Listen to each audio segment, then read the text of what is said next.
Hello everybody and welcome to My Hero Academia Season 4 Episode 6 anime review.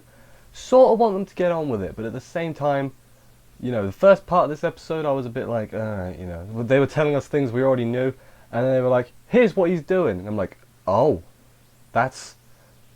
he's a bad man, this Overhaul. He's a bad, bad dude. But yeah, I think I did enjoy this episode, but I want them to get on with the operation now, which it looks like they're going to do. The next episode is called Go, so hopefully they go, if you know what I mean. We've been on ready set for like 6 weeks now, 5 weeks, filler doesn't count. But yeah, I still enjoyed it, but I'm getting a bit impatient, I think, is what's happening. That does happen after a while, but I still enjoyed it, so that's good and everything. I liked what was going on with all the brain powers of all the characters in the characters' heads. I like that. With Night Eye had an interesting bit, Deku and Mirio, even Aizawa had cool bits. But anyway, my voice is going a little bit because I've got a bit of a cold, so that's all great. But anyway, let's crack on with the episode, see what happened and everything. Let's do this. Episode begins with a big old coincidence. All the work study lot. That's Deku and Kirishima and Uraraka and the other one. Oh man, Asui. That was a brain fart right there. They are all heading the same direction.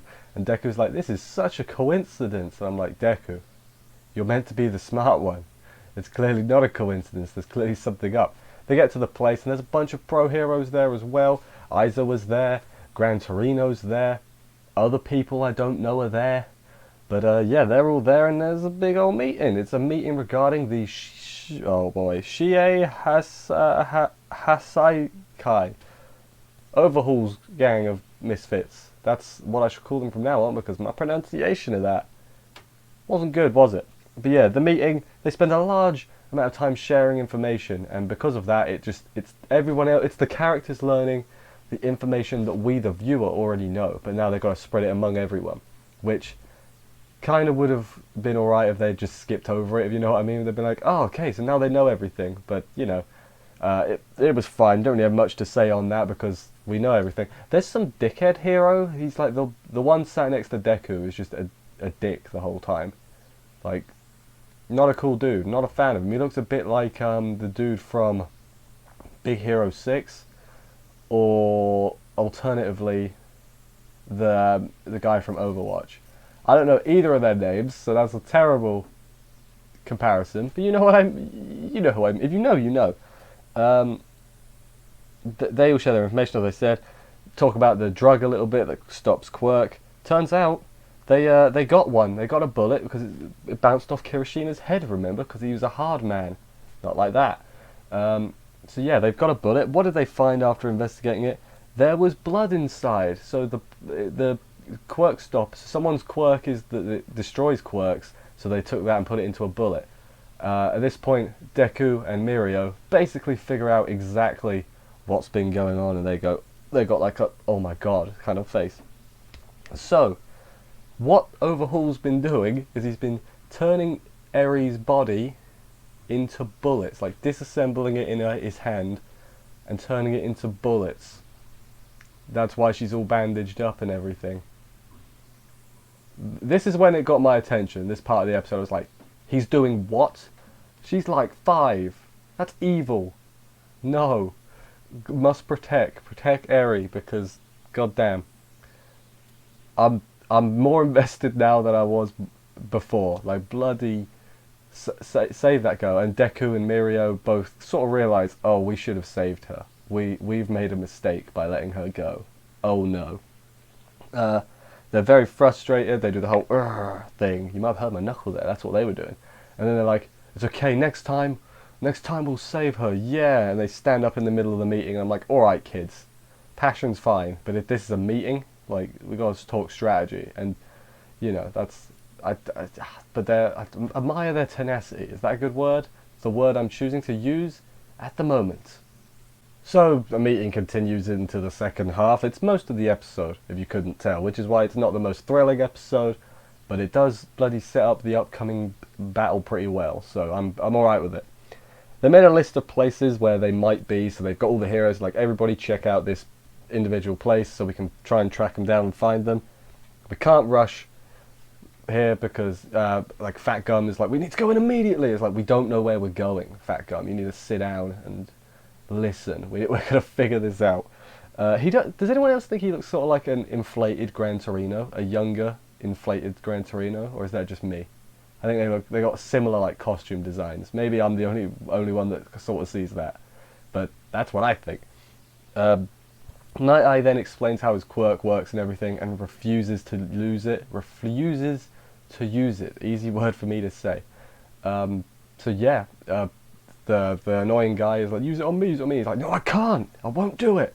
So he's like traumatized from, because he was like, I see it from the person's point of view. So when All Might got brutally killed in the vision he saw, he was All Might. So it was him getting brutally killed. If that makes sense.